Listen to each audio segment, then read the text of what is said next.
So guys, magandang hapon guys, no. Road test tayo guys.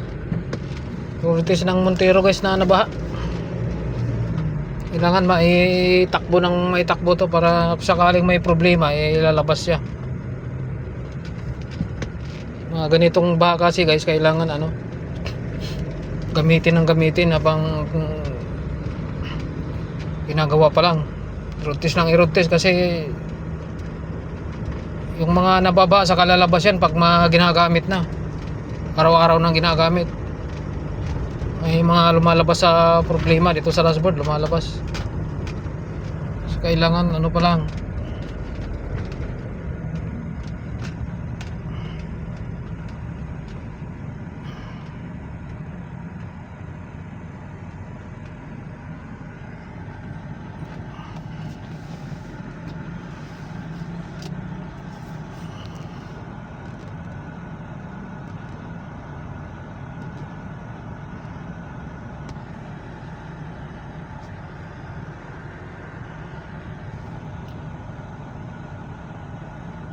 medyo ngayon guys,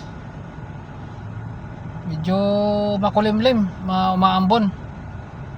Mag-ingat tayo kasi guys, madulas ang kalsada lalo na sa mga katulad kong nagmumotor. Doble ingat, lalo na yung mga scooter na pag nagkamali ka ng preno sumisimplang. Ingat kayo dyan.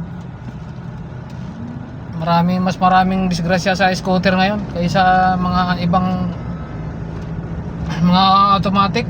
Mahirap pag madulas ang daan kasi kahit nakapreno ka, pag napisil mo yung silinador, tumatakbo pa rin yan. Yung kadalasan sumisimplang nakapreno sila, nakapisil yung silinador lalo na dito sa area namin, ditong kanto na to sa may peninsula. Halos araw-araw disgrasya dito, mga nakamotor.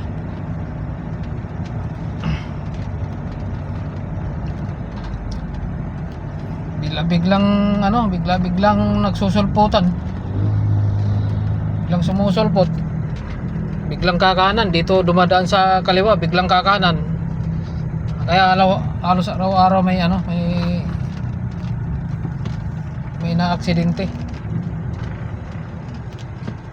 Na pag medyo gabi dyan, yan na, mamaya may mga